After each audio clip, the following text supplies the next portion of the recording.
ভারতীয় ফুটবলে চরম ডামাডোলের মাঝেই সোমবার থেকে পুনরায় অনুশীলন শুরু করছে লাল হলুদ ব্রিগেড।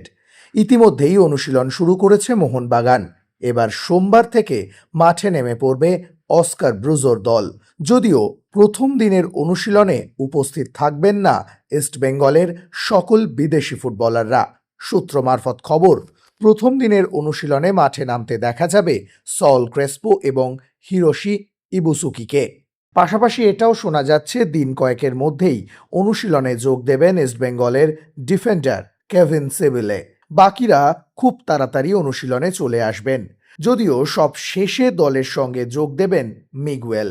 বিদেশি ফুটবলাররা ছাড়াও বেশ কিছু দেশীয় ফুটবলার এখনও দলের সঙ্গে যোগ দিতে প্রস্তুত নন, যাদের মধ্যে শোনা যাচ্ছে রাকিবের মতো ফুটবলাররা রয়েছেন। যদিও বাকি যে ফুটবলাররা রয়েছেন তাদেরকে নিয়েই অনুশীলনে নেমে পড়বেন অস্কার ব্রুজো।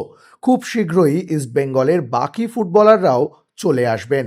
আপনারা সকলেই জানেন, ইতিমধ্যেই কলকাতায় পা রেখেছেন ইস্টবেঙ্গলের হেড কোচ অস্কার ব্রুজো। প্রথম দিনের অনুশীলনে উপস্থিত থাকবেন তিনি। ভারতীয় ফুটবলের ডামাডোল এখনও অব্যাহত। আইএসএল আয়োজনের জট পুরোপুরি কাটেনি, তবে শোনা যাচ্ছে আগামী সপ্তাহেই লিগ নিয়ে চূড়ান্ত সিদ্ধান্ত হতে পারে। সেখানেই হয়তো ফেডারেশন চূড়ান্ত সূচি ঘোষণা করবে, আর তাই দেরি করতে চাইছে না লাল হলুদ ব্রিগেড। মরশুম শুরু হয়ে গেলেও আইএসএল নিয়ে একটা দীর্ঘ অপেক্ষার কারণে অনুশীলন বন্ধ করেছিল ভারতীয় ফুটবলের সঙ্গে যুক্ত একাধিক ক্লাব। সেই তালিকায় ছিল ইস্টবেঙ্গল, মোহনবাগানও। আগেই অনুশীলন শুরু করেছে মোহনবাগান। এবার মাঠে নামতে চলেছে লাল হলুদ ব্রিগেড।